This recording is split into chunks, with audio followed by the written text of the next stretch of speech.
Good morning. It is so wonderful to see you all today. We have lots of new faces in our group today, and we're going to introduce those individuals in a few minutes. But before we get started, I have a fun fact. So in 1862, and I left my phone with the details. Does anybody know what happened today in 1862? You know what? That Bill Kirk is not here today, and I'm going to tell you something about him no one knows, but I want to wait till he's here so I can see him sweat about it a little bit. It has to do with money.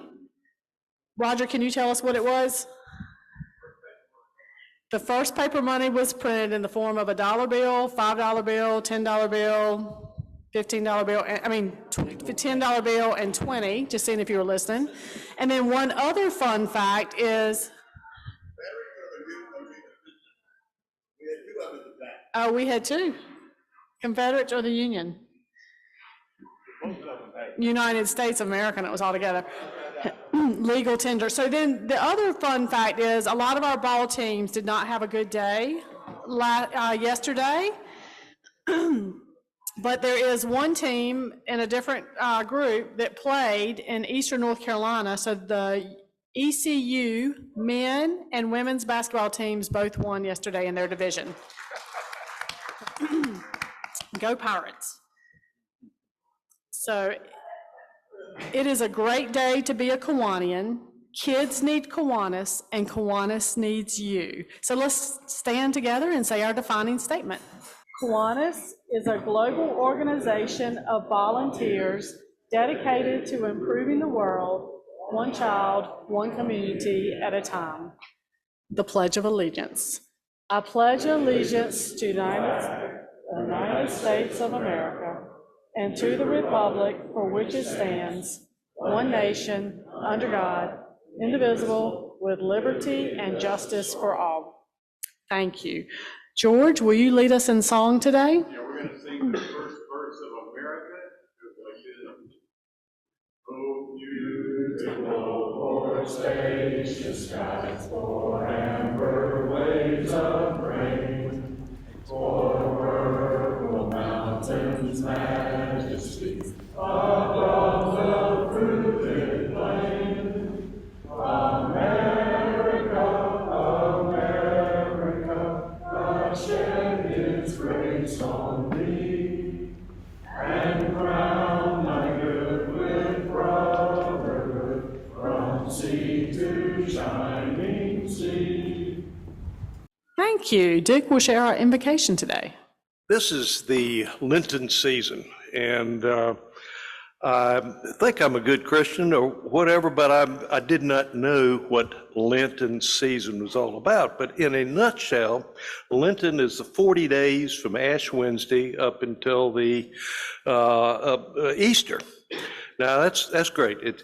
But as my friend, and I don't see him here today, Alan Fromm would say, many of the Christian spiritual, religious deals like Lent is not only Christian, but it is based many times in the Jewish religion. It is based, the Lenten part of it in the Christian is where Christ went into the wilderness for 40 days. And so from Ash Wednesday to Easter is 40 days. However, if we're our Jewish friends, Moses did the same thing. So we're looking at the Moses, and Elijah did it also. And for our Islamic friends, fasting, which is part of the Lenten season, is a big thing. So we have 40 days of fasting that is a religious concept, but not only Jewish, Islamic, and Christian things. So it goes back a long way. So the prayer today that I have here is from Alfred the Great, who is a English guy, English king who consolidated with, some say he's the first Anglo-Saxon king, and this is his prayer for strength and guidance of God. Let us pray.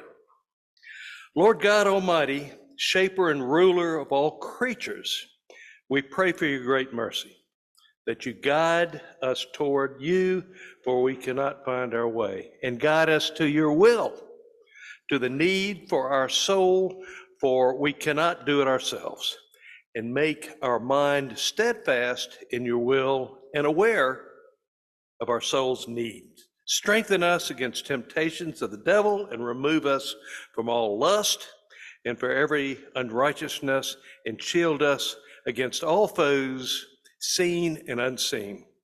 Teach us to do your will, that we may inwardly love you before all things with a pure mind. For you are our maker and our redeemer, our help, our comfort, our trust, our hope. Praise and glory be to you now and forever. Amen. From Alfred the Great. Real quick, and I did it in there. Do you all know what Mardi Gras, the English definition of Mardi Gras? Does anybody know? You can't say it. I know you know it.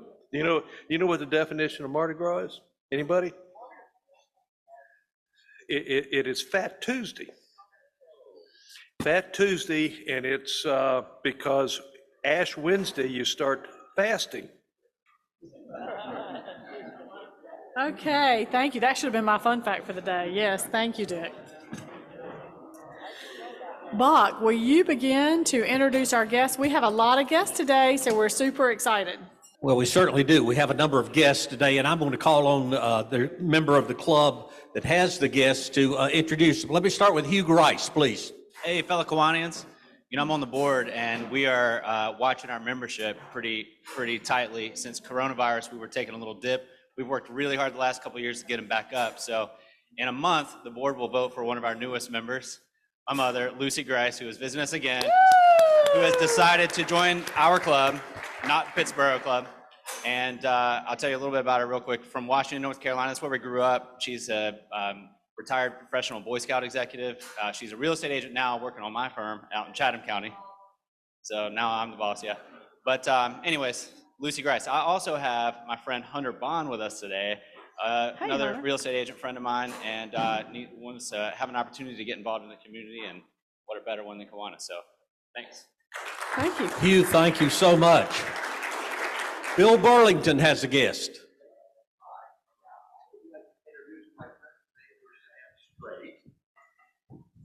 Sam Strait, and Sam is a longtime resident of Raleigh. He is a retiree from GlaxoSmithKline and from the faculty at NC State University. Sam Strait. Glad to have you. Welcome. Meredith Little has a guest. I have two guests, one of whom you know, Mr. J.C. Knowles. Yeah. And joining him today is my father, Steve McLaurin, who is a very dedicated North Carolina Lion, but as you all can attest, you can do both. That's right. Great, thank you. So glad to have you. Robert Cooper has a guest.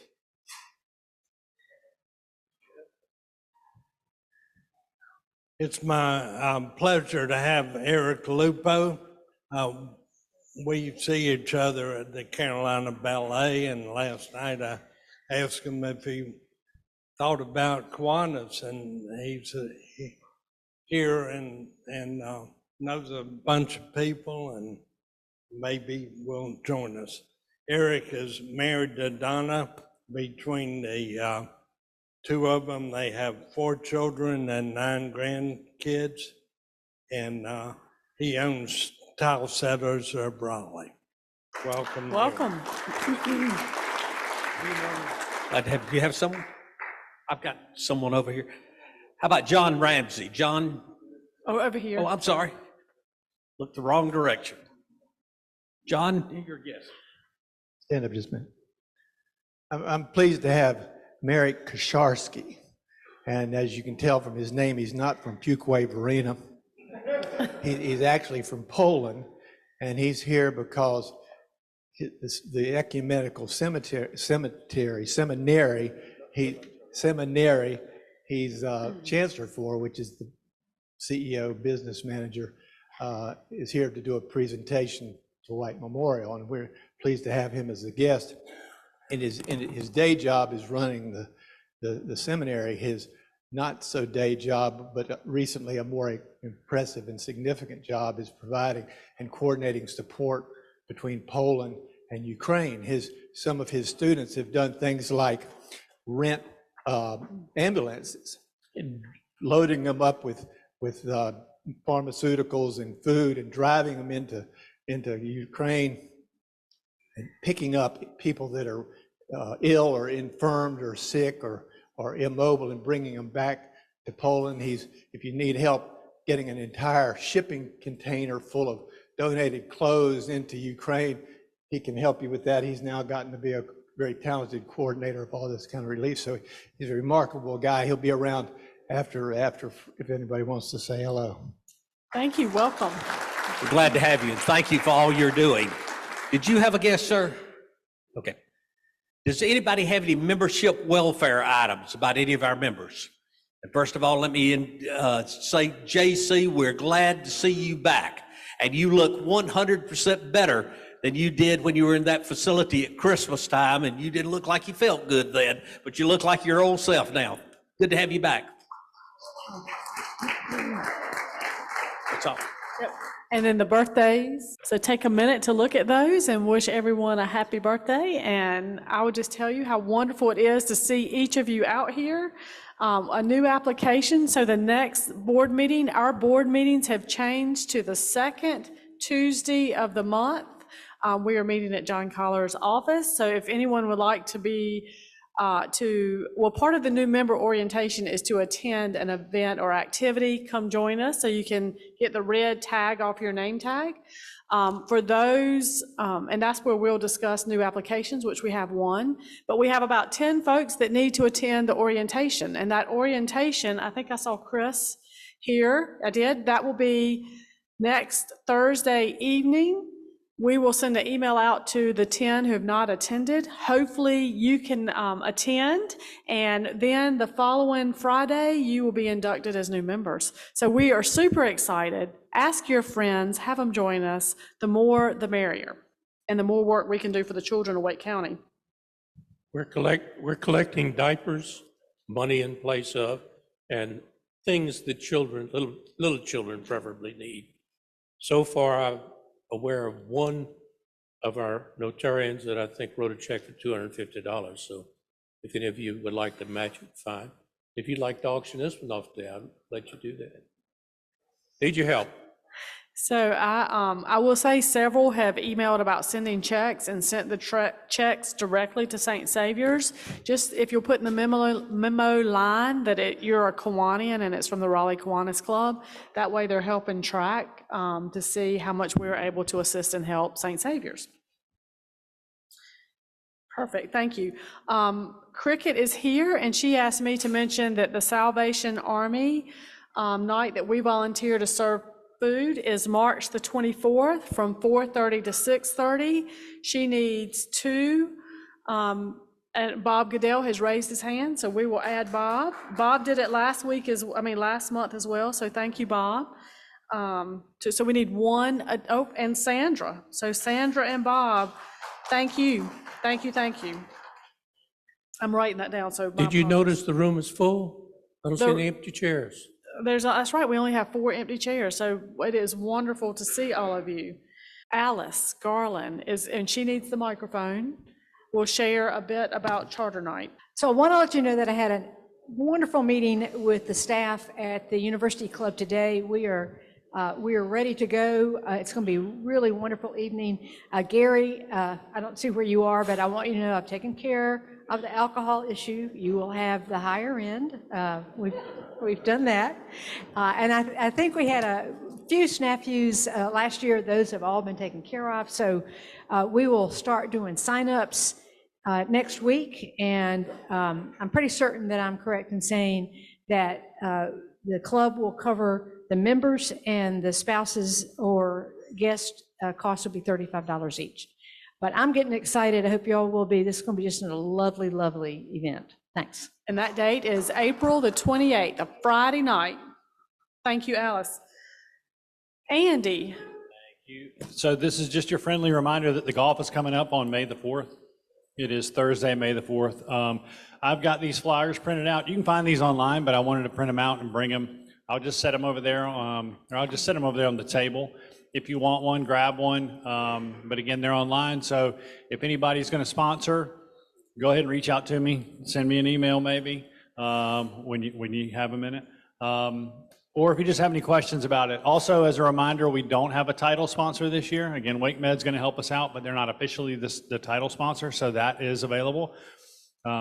Also to, reach out to me if you've got anybody, or if you've got any ideas. I'm happy to call and pester them. I mean, ask them if they want to do it. I'll do that, not a problem. fantastic. Alice, Scott, and Andy, thank you for chairing these committees. If anyone would like to help and serve with them on their committee, please reach out. Buck, would you introduce our speaker? And someone just hollered out that the speaker is the reason we have such a good crowd today. So Wayne, thank you. You just messed up my joke. I was going to say, Wayne, this crowd has nothing to do with you, but she beat me to it. I'm sure it has something to do with you, no doubt. Our speaker today is one of our own members, Wayne Goodwin. He is the commissioner of the Division of Motor Vehicles. He is the person that's responsible for vehicle registrations, driver's license, safety and emission inspections, and a number of theft issues that he is trying to solve. We've heard a lot about DMV over the years, and sometimes people take a very negative view of DMV.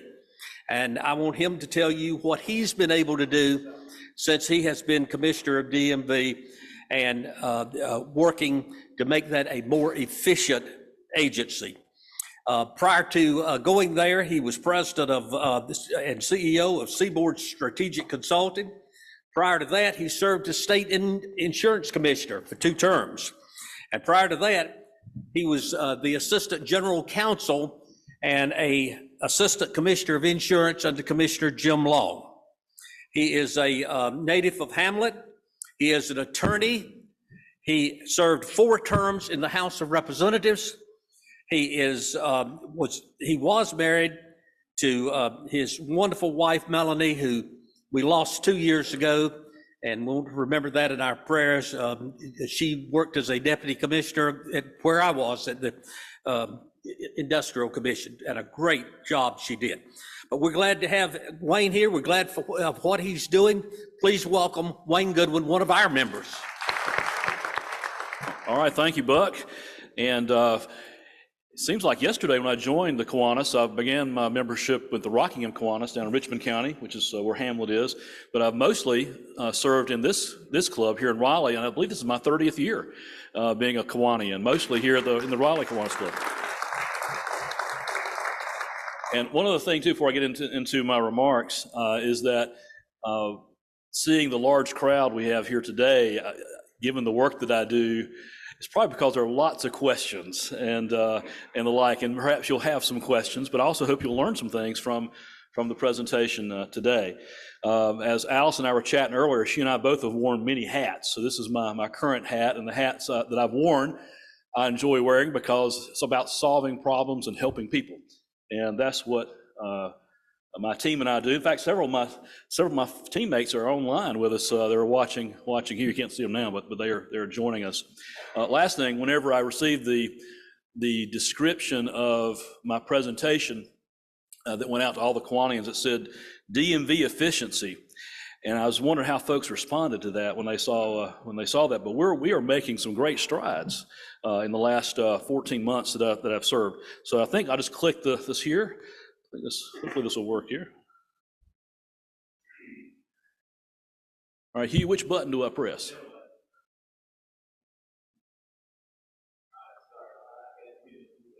All right, we'll do it this way. It's not moving. Well, while we're coming to check on this, we are having some significant investments in our IT at DMV.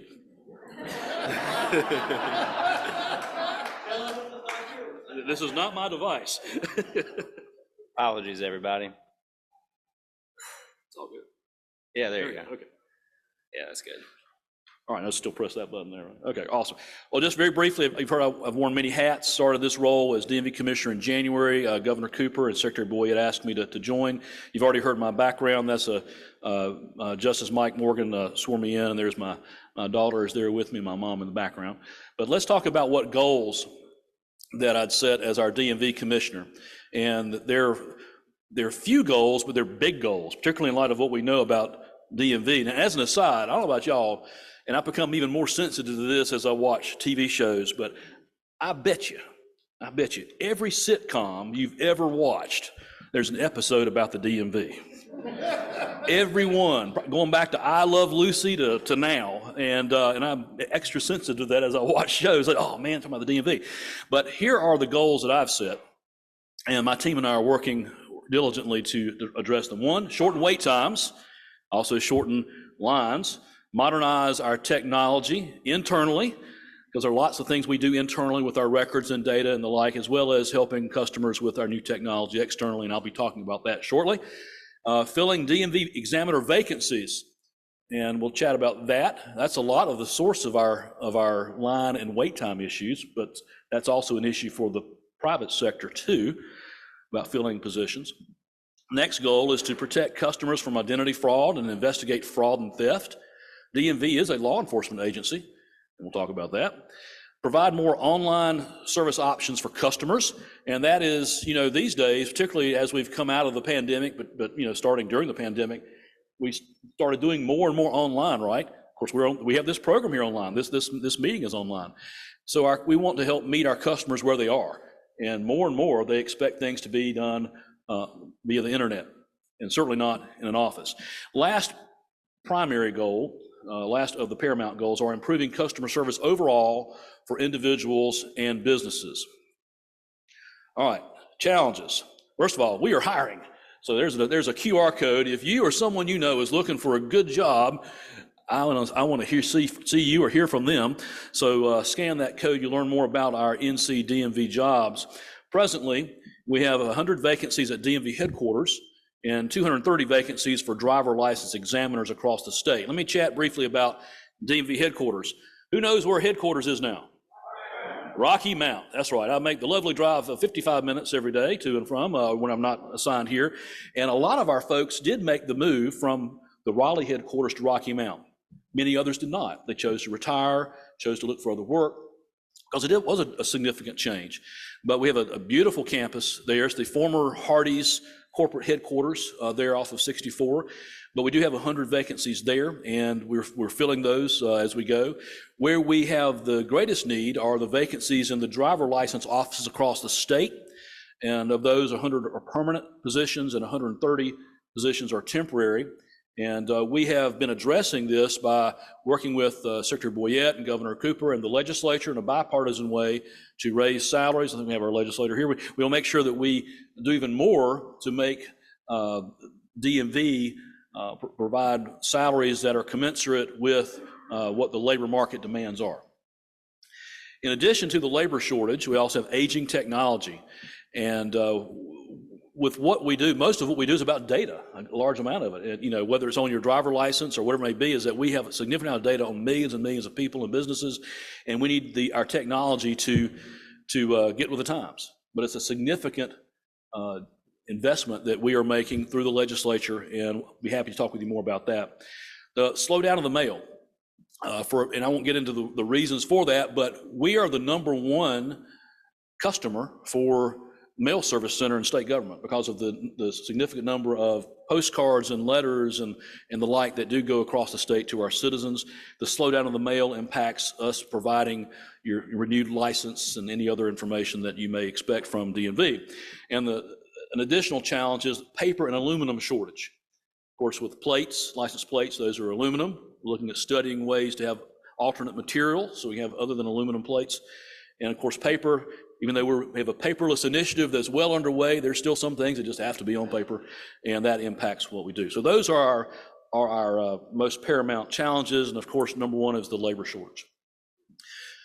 With my overview of the department, or the division, I should say, by the way, DMV long ago used to be its own department, and in some states it still is, but the division, DMV, the division, is within the Department of Transportation, which makes sense. We have three areas that I want to share with you, but driver services, vehicle services, and our License and Theft Bureau, which is our law enforcement wing. Let's first talk about driver services. This is where most of our citizens come into contact with DMV. And DMV is truly probably the most public-facing agency in state government. And I know there are a lot of competing agencies for that title, but the fact that we have 7.5 million licensed drivers, we issued just last year alone 2.5 million licenses, permits, and state ID cards. And of course, we have 10 million citizens. 8 million or so have some sort of identification by or through DMV. We operate 115 driver license offices across the state, and most counties, have one, and in fact, some counties have multiple DMV offices. If you'd like to learn more about how to make an appointment, and more on that too, because we've had some changes there, is that you can go to skiptheline.ncdot.gov. I referenced some changes with DMV, and there's been a series of changes that my team and I have implemented over the course of the past 14 months. And again, they go back to those goals that I had. And if I had to narrow those goals down to even a shorter list, is shorten wait times, shorten lines. And that's what a lot of this is about. And we haven't always had appointments at the DMV. That's usually what those sitcoms are about, is where folks are, walking in, there's they long lines, or they have interesting experiences in interacting with DMV employees, or certainly interesting experiences DMV employees have interacting with the public. But the appointments process has been a good one, but we've had to make some changes. During the pandemic, it was necessary to have the appointment process, but more and more folks, believe it or not, truly, believe it or not, prefer the walk-ins, and because they want to have instant gratification, and we can't always provide that. Some days we do, and I was at our Raleigh office down the road here the other day, no line. I guarantee the next day there'll be a long line. You just can't control how it may be, but we decided that to best meet the needs of the public is to provide more opportunities for walk-in service while still maintaining the appointments process. So beginning May 1st, appointments will be available in the mornings. They can be booked online. One of the complaints we receive, maybe I should say one of the concerns we receive, is that, well, I never can find an appointment. Well, it's because they're so popular, and there's only so many hours in the day, right? So that's something which we remind folks, is that, just keep going online, and you can find an appointment within the region, but they do fill up quickly. And if you don't want to wait 3 months for your appointment, but you were willing to wait 30 minutes or an hour or 3 hours, then do a walk-in. You can do that. And I also want to mention this too, because this is something people don't know. We remind them with our postcards and emails. How many folks know when you can obtain your renewal for your driver's license? What's that? That's right. You get this lucky star, gold star, is that you can renew your driver license or ID card 6 months before the expiration date. Unfortunately, a lot of folks I hear from, it's the day before the expiration. Maybe somebody in here is in that situation. All right, going back. So May 1st, appointments in the morning, you can do walk-in in the afternoon. If somebody doesn't show up for an appointment, or in those offices where they just don't have appointments as much, you can be walk-ins also in the morning too. Walk-in customers may still have the opportunity, as I said, for morning hour service if there's time between a scheduled appointment or if a customer does not appear. Oh, by the way, appointments are popular and they seem to not be available when people need them, but people don't know this. 20% of folks don't show, 25% of people don't show up for their appointment that they've made, which causes a ripple effect for providing other appointments and walk-in services. And that's why we decided to cut back on the appointments, because of customers weren't, being faithful to that service. All right, we're getting ready to approach summer peak season. Some other changes that we made we started some of this last year and some of it starting this year, is that extended hours.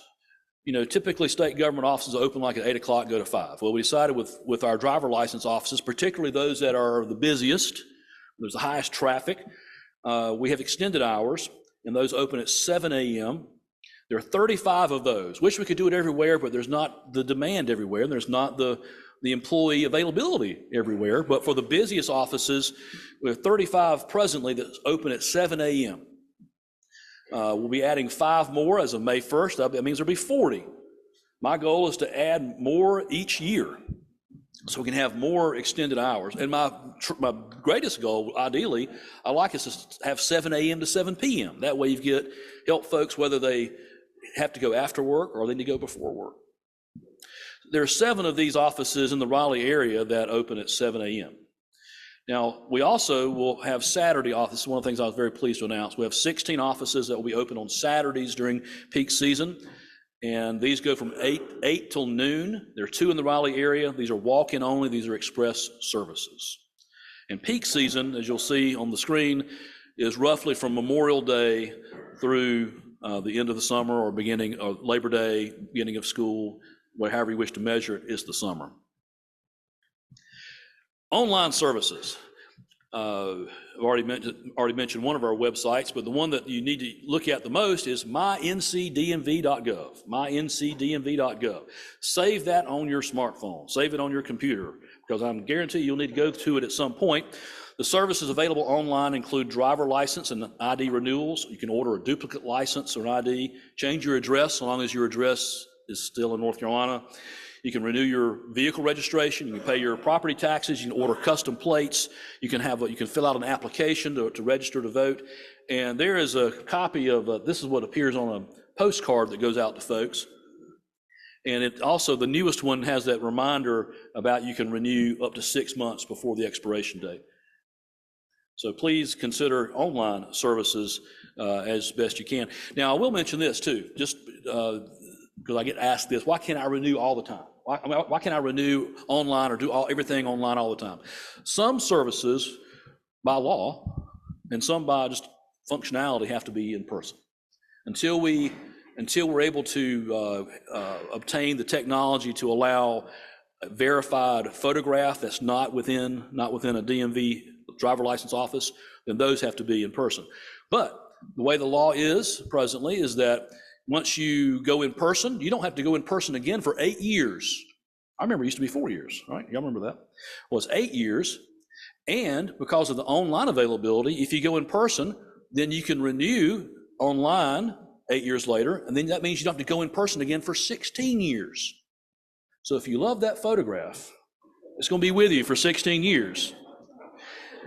Now, if you want to change your photograph, then we can accommodate you too. So there's that. But there are also practical reasons. Federal law, NC Real ID law, requires that there must be a photograph you have to be in there for a photograph no longer than 16 years. All right, another change we've made. This came out last year in many of our locations. Is a QR code. Y'all have seen QR codes. You go to restaurants now and they don't give you a printed menu in most places. You use your phone and you scan it. And that's how you read your menu. Well, this is a project we implemented last summer, what allows customers at the DMV to check in themselves by scanning a QR code when they arrive. That's after they've made their appointment or whatever. They can scan the code. And instead of waiting in line, they can go somewhere else and go to their car. They can go down the street, get a cup of coffee. They can do something else, so long as they are not too far away, because you'll get a text message that says, it's time to come back to the lobby. Your appointment is coming up soon. And that's been a very popular option. Not everybody understands it, unfortunately, because we had folks who've signed in, checked in with the QR code, and they still doggone it decide to wait physically in line. I guess they just got it built into their DNA or something. We give them an option to go wait somewhere else, but they decide to wait in line anyway. The next phase of this is to have wait times online. This is actually, we're on the cusp of having this ready. So you can go online to that website, myncdmv.gov, and you can see approximately what the wait time is at any given driver license office. So then you can make an educated decision about where you're going to go, or whether you will go on a given day. All right, here's a very popular topic that I'm excited about, is our kiosks. And we are implementing a pilot program starting off in 20 locations around the state to deploy self-service kiosks. Y'all have seen kiosks around. I think, Alice, you've probably seen those at the lottery, right? I think you've seen those. But there are kiosks all over the place for various other services. We thought, what better way to meet our customers where they are than outside of the DMV? So our goal is to have these in large part in grocery stores, certain grocery stores around the state. Some other locations, perhaps senior centers, military establishments. If things go well, we'll expand beyond the 20 locations. These will be easily accessible. This is what Georgia has for their kiosk. And mostly for driver services, but we'll also eventually have vehicle services like titles and tag procedures you can obtain through this kiosk. The NC Real ID. How many folks have a real ID? Now, this was confusing when they said, well, my ID is real. I said, no, not talking about that, but a real ID is a federally mandated document. So raise your hands if you have real ID. How do you know it's a North Carolina real ID? What does it have on it that stands out? What kind of star? Gold star. That's right, gold star in the upper right-hand corner. You'll see it on this mock-up here. The implementation date for all the states to have a real ID has been changed over the years. It's now May 7th of 2025. Folks have asked me, why is this required? Why do we have this? Well, it's actually a consequence of 9/11. And y'all know what happened with 9/11 about identity of folks getting on planes and the like. If you routinely fly commercially within the United States or plan to visit federal or military or nuclear facilities, then you need a real ID. Or if you already have a U.S. passport, then you're covered too. So if you have a passport, you don't necessarily need a real ID. It is good to have it. As of last week, we're at 41% here in North Carolina. 41% of our driver license holders and ID holders have a real ID. Some states are like at 98%. Folks say, well, why are we so far behind? Because those states mandate it. And having served in the legislature, Johnny Mack, you and I know that our legislature is not going to mandate anything if it doesn't have to, particularly if the federal government's saying it. So we are getting there, but we're at 41%. Our analysts have said that based upon North Carolinians' use of commercial planes, if we get to 50%, that's probably where we need to be. But if we can get higher than that, then that's tremendous. To learn more, go to ncrealid.gov. It's also linked on another website too, but go to ncrealid.gov. All right, let's move from driver services to vehicle services. Now, not everybody who has a driver's license has a vehicle, but everybody who has a vehicle better have a driver license or an ID, but particularly a driver license. We have 127 license plate agencies across the state. They're called LPAs. And a lot of folks confuse these, and that's understandable. These are privately, by and large, privately run entities. They're private contractors. There are 19 in the Raleigh area, and the appointments are walk-in only. And that's by design of the legislature going back decades. So the driver license offices are state offices with state employees, and vast majority of the license plate agencies are operated by private contractors. There are some that are operated by the state, and there are specific reasons for that. In North Carolina, we have 10.3 million registered vehicles, and last year we issued 10.8 million license plates and registration stickers. In terms of titles, we processed 3.8 million last year. All right, let's move along to the law enforcement side of the ledger, and this is our License and Theft Bureau. And most folks don't know this, but the License and Theft Bureau is the oldest statewide law enforcement agency. It's older than the Highway Patrol. It's older than the SBI. It goes back to, like I said, we had our 100th anniversary last year. I'm sorry, in 2021, 2 years ago. So we're in our 102nd year now. And the duties include preventing and investigating automobile theft, investigating driver license, identity, and title fraud, overseeing automobile dealers and salvage businesses, and licensing and regulating state inspection stations. About every other week, I sign a stack of notices to inspection station operators who have done something wrong. And that's why it's important that we track those, because that's fraud, and it's also the breaking the law. But every 2 weeks or so, I sign a stack of these because somebody thinks they can process a vehicle without doing the tests that are required by law. So just before we get into any questions, and I hope there are some, and I imagine there will be, given it's the DMV. This is my contact information. Of course, y'all got, since I'm a member of the Kiwanis, y'all have me in the handbook anyway. But this is my. And there's actually, that's a photo of the outside of our primary building in Rocky Mount. We have 6 buildings on the Rocky Mount campus.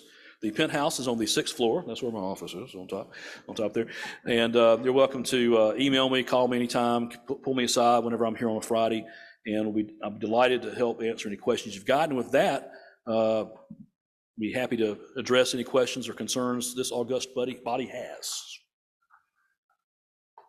So this is going to be an insignificant question, but why do we now have to remove our glasses to have our picture taken? That's a good question, given I wear glasses too. And that is because of after 9/11, as well as other safety concerns, to make sure that, because for facial recognition applications to work, they need to be able to see your eyes and do the measure of the distances between your eyes and your nose and the ears and all that. So that's the reason. There's a functional reason. I will file whoever I guess. I noticed that some other states have digital driver's license now. Is North Carolina going to consider a digital driver's license? I am glad you asked that question. That's actually one of our top requests for the legislature this year. And folks, we call it a mobile driver license, an MDL. And somebody said, well, isn't that just a photograph of your driver license? No, it's not. It's actually, you're connected through an application to a system that authenticates that you are who you say you are. And what we've asked the legislature to approve is a study that will have recommendations back to the legislature. Other states have already implemented mobile driver licenses, Virginia, Maryland, Georgia, I think Utah, Colorado, and a lot of states are right in the middle where we are. And you probably wonder, why do we need to have that? The mobile driver's license will not replace your hard copy license, but it'll be an option, and it will be a supplement, because there are a lot of places where if they want to check, see if you're the right age to go into a particular establishment, or if you're buying your groceries somewhere, they want to verify you live where you are. With a mobile driver license, you can decide what you show of your personal information, and those establishments will have a reader, and it'll show whether you are over 21 or that you live in the state. So stay tuned. There's more to it. And if you're interested in more about the subject, email me or contact me. But that is the next big thing we're working on besides the kiosks. Yes, ma'am. I saw all the open vacancies. I was curious. They're saying that the Raleigh population will double within the next 10 years. If you're already scheduled to add more facilities, I know in the western area, I live in Cary, there's not an Apex DMV. So all of these townhomes that they're putting in, high occupancy people are all trying to go to Cary, and it's just not going to happen. Right. Well, that is something that we have shared with our legislators. But before we could expand and build additional offices, we need to fill the vacancies in the current offices. But I'm with you. There are none scheduled, but we need to replace some of the ones we have. Many of the offices that we have around the state, not all, but many of them are in buildings that were built in 1960. The lobbies are too small. That doesn't mean we're all wider than people were back then, but just the lobbies are too small for the population. Okay, I am correct in saying that your office has no jurisdiction where tow truck operators are concerned under your license division. Does that fall under State Highway Patrol? I think there's overlapping jurisdiction on that. I need to get back with you specifically. I think there's overlapping jurisdiction we have on those types of commercial drivers. Let's talk afterwards, and I can connect you up with my deputy from the commissioner. insurance industry standpoint, we have some problems with them on occasion. They can be a little bit cowboyish and on their charges, and especially for commercial vehicles. Yes, sir. Well, let's talk afterwards. We partner very closely with DPS and the Highway Patrol and other law enforcement agencies who may have regulatory authority. So, Commissioner, my question is about, I drove a 90-year-old woman who could hardly get in the door because of having recently broken her hip to get her driver's license. She didn't have to do anything but write the check. And she's been in 2 accidents, and she's still driving, and she can drive until she's 98. So what about that? I mean, that's a concern. Yes. Yeah. Yeah, I hear you. Well, when I was in the legislature, this actually came up as to how to address drivers who are of a certain age. And a lot of children and grandchildren didn't want to be the ones to tell mama or grandmama that they It was my mother. that they couldn't drive anymore. We have a medical unit. We have a medical unit that will have to verify and work with the doctor to determine if someone is eligible for their license or not. There was nothing. All she had to do was walk in and write a check. Okay, so if you're concerned about her driving, or if a doctor's concerned about someone driving, they should notify us.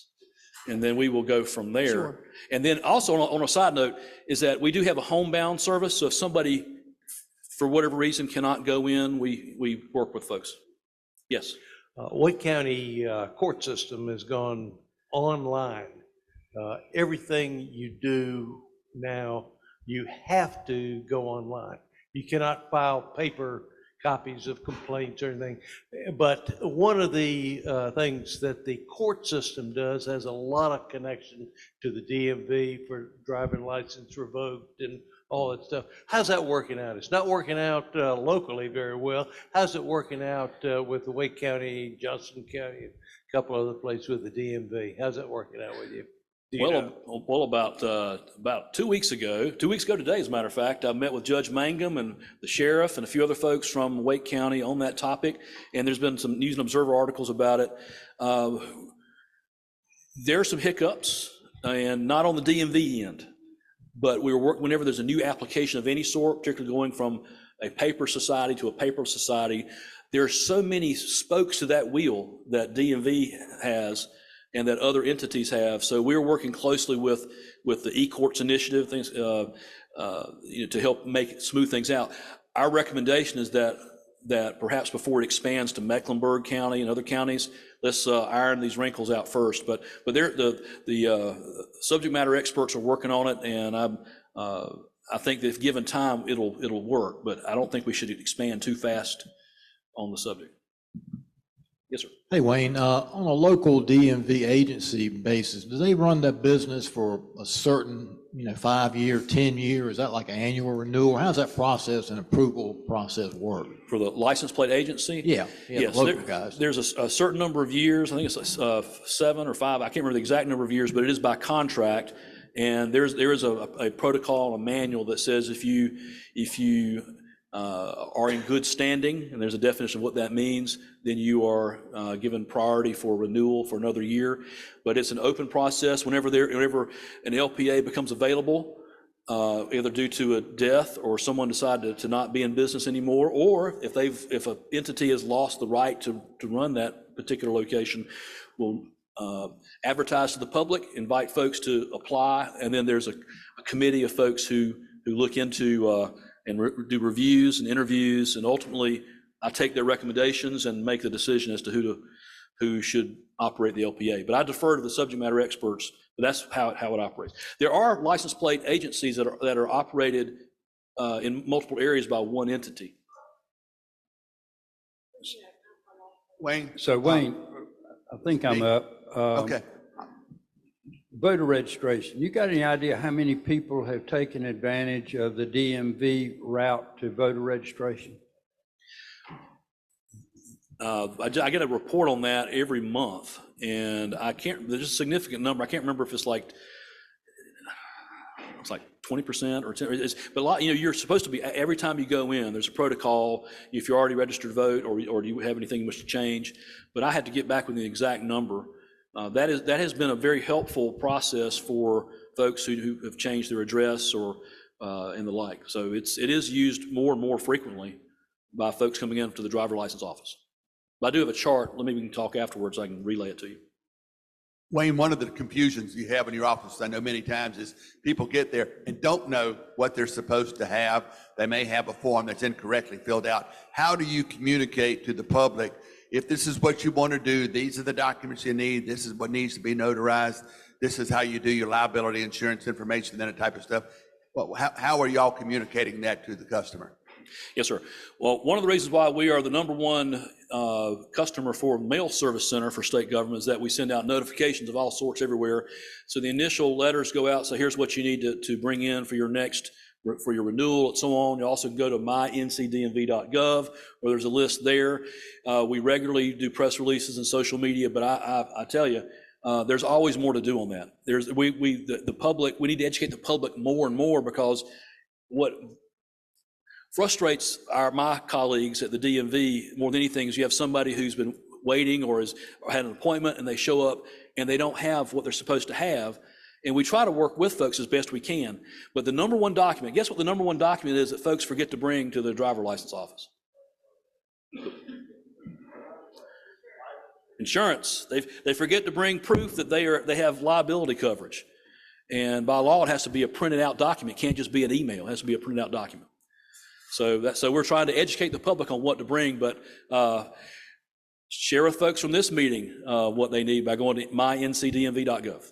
One more. Yesterday on Tobacco Road, there was a debacle on the basketball courts where our three greatest teams, it went on down the road, and one of them wore light blue. And I see today, my friend, you're wearing dark blue. Is this a significant situation where you have switched horses, sir, or is that just the one that was in the closet closest to you when you were getting dressed? It was both. I have two answers. One, it was the next up in the closet. I wore a bright red tie yesterday, but it's also a sign of mourning.